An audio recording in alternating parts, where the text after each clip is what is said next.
अस्सलामुअलैकुम दोस्तों, welcome back to boutique of Shaista. उम्मीद है कि आप सब खैरियत से होंगे। अल्हम्दुलिल्लाह मैं भी बिल्कुल ठीक हूँ। जैसा कि आप सब थंबनेल में देख ही चुके हैं कि आज मैं आप लोगों के साथ शेयर कर रही हूँ चिकनकारी शलवार की कटिंग। बाकी ये कटिंग सिर्फ चिकनकारी शलवार के लिए नहीं है, हर उस शलवार के लिए है जिसमें बॉर्डर्स बने होते हैं, नीचे के साइड की तरफ मोहरी में या फिर एम्ब्रॉयडरी बनी हुई होती है या किसी भी तरह का डिज़ाइन बना हुआ है, तो आपको वो दोनों साइड की तरफ मोहरी में ही रखना है और परफेक्ट शलवार भी कटिंग करनी है, अच्छा घेर भी आना चाहिए। तो ये वीडियो आप लोगों के लिए बहुत ज़्यादा हेल्पफुल होगी और आपको इजीली बॉर्डर वाली शलवार कटिंग करनी आ जाएगी। यहाँ पर आप देख सकते हैं कि मैंने जो फैब्रिक लिया है उसमें नीचे के साइड की तरफ पूरी एम्ब्रॉयडरी बनी हुई है। अभी जो मैंने फैब्रिक रखा हुआ है उसमें सीधी साइड की तरफ एम्ब्रॉयडरी है, तो अभी हम कपड़े को उल्टा कर लेंगे क्योंकि कई बार ऐसा होता है कि लोग ईज़िली समझ नहीं पाते इसकी उल्टी और सीधी साइड।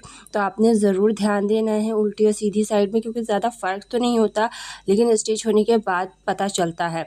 तो इस तरीके से अब हमने कपड़े को उल्टा रख लिया है। तो सबसे पहले मैं आपको बता देती हूँ कि कितना कपड़ा है। तो यहाँ पर आप देख सकते हैं कि अर्ज़ में मैंने इसको रखा हुआ है, तो इसकी टोटल अर्ज़ है 43 इंचज़। आमतौर से 43, 42 या 45 होती है। तो जब भी अगर आप थान से फैब्रिक ले रहे हैं इस तरह का बॉर्डर वाला, तो आपने चेक कर लेना है कि उसका अर्ज़ कितना है। अगर बोलते हैं नॉर्मल है तो 42, 43 या 44 होगा। अगर 1.5 मीटर बोलते हैं तो 60 इंच होता है।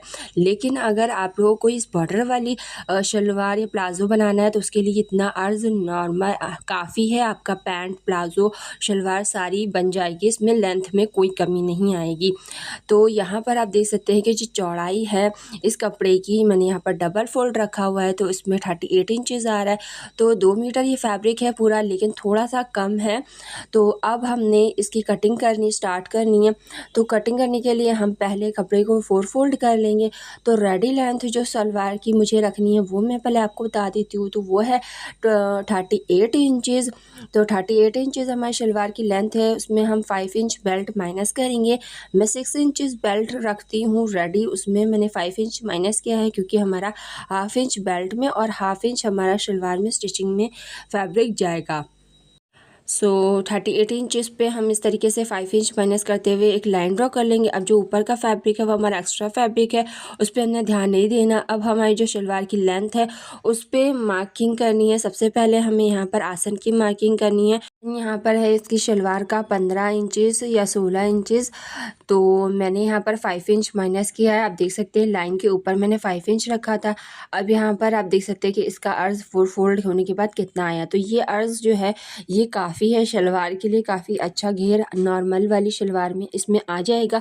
अब देखिए नीचे के साइड की तरफ हमें शलवार में बॉर्डर है, तो हमें कोई भी यहाँ पर स्टिचिंग वगैरह नहीं करनी होगी। सिंपली हमने एक मार्क करना है, एक मोहरी जितनी भी आपको रखनी है 7 इंच, 7.5 इंच, 8 इंच जितनी भी आप पहनते हैं आपने रखनी है और लाइन ड्रॉ कर लेनी है आसन तक। फिर उसके बाद नीचे वाली साइड की तरफ हमने 1 इंच या 1.5 इंच एक्स्ट्रा फैब्रिक लेना है और आसन वाली लाइन तक ही हमने इसे मिला देना है।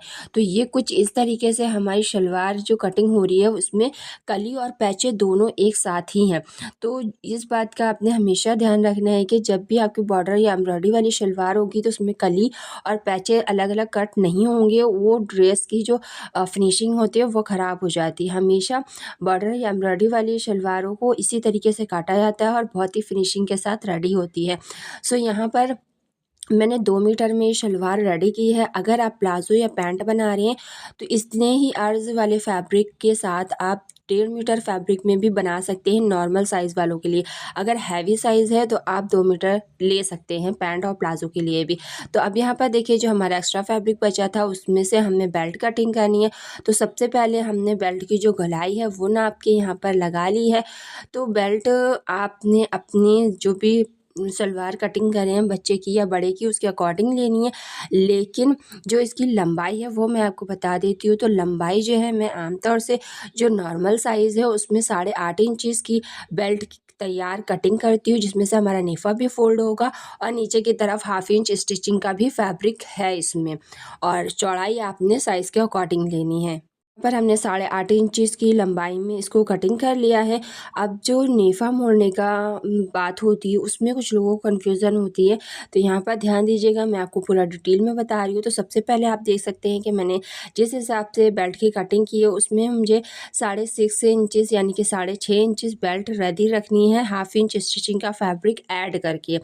तो यहाँ पर देखिए कि मैंने 1/2 इंच थोड़ा-सा फ़ोल्ड किया, उसके बाद जहाँ तक हमारा इंची टेप आ रहा है उसके बाद हमने इस तरीके से फैब्रिक को फ़ोल्ड कर लिया, यानी कि जो नेफ़े वाला फैब्रिक था वो पूरा फ़ोल्ड कर लिया। और जहाँ पर हमारी सिलाई होगी नेफ़े की ना, उससे 1/2 इंच ऊपर मैंने एक मार्क किया है, और ऊपर वाला जो मार्क है वो लगभग आप 1/4 इंच या फिर 1 इंच पे भी कर सकते हैं। तो इस तरीके से ओपन करके अगर आप नापना चाहते हैं तो देख लें कि आपने ऊपर 1/4 इंच या 1 इंच पे मार्क करना है, उसके बाद बीच में आप 2 या 1.5 इंच का मार्क कर सकते हैं, लेकिन 2 इंच ज़्यादा बेटर रहता है, क्योंकि नेफ़ा दोनों साइड से अगर खुला होता है तो सिलाइयाँ वगैरह फटती नहीं है, ईज़िली नारा वगैरह यूज़ करने में हेल्प होती है। तो इस तरीके से आप देख सकते हैं कि फ़ोल्ड करने के बाद हमारी 6.5 इंच की बेल्ट रेडी आएगी। तो अब हम रुमाली की कटिंग कर लेते हैं। तो रुमाली की कटिंग मैं आमतौर से ज़्यादातर इसी साइज़ में करती हूँ, क्योंकि ये नॉर्मल और हैवी साइज़ दोनों में ईज़िली फिट हो जाती है। तो लेंथ मैं लेती हूँ 7 इंचेस और चौड़ाई में लेती हूँ 6 इंचेस। अब यहाँ पर मैंने डबल फ़ोल्ड फैब्रिक रखा हुआ है। इसे कटिंग करने के बाद मैंने एक बार और इसे एक बार और फ़ोल्ड करना है, और इसमें तिरछी लाइन लगा लेनी, क्योंकि यहाँ पर हमारे पास जो चौड़ाई है वो नॉर्मल है, हमें बिल्कुल भी कटिंग नहीं करना। तो इस तरीके से मैंने ए शेप में इसको मार्क करके कटिंग कर लेना। तो कुछ इस तरीके से हमारी रुमाली कट कर रेडी हो जाएगी। अब हमारी यहाँ पर शलवार की प्रॉपर कटिंग रेडी है। स्टिचिंग मैं आप लोगों के साथ शेयर नहीं करी हूँ। अगर आप लोग चाहते हैं कि मैं स्टिचिंग शेयर करूँ तो आप लोग मुझे कमेंट में बता सकते हैं। बाकी सभी को स्टिचिंग आती होगी, जिस तरीके से मैंने कटिंग बताई उस हिसाब से तो स्टिचिंग में कुछ भी नहीं है। सिर्फ आपने सिंपली प्लेट्स डालनी है, बेल्ट से अटैच करनी है, रुमाली लगानी है और फिटिंग की सिलाई कर देनी है।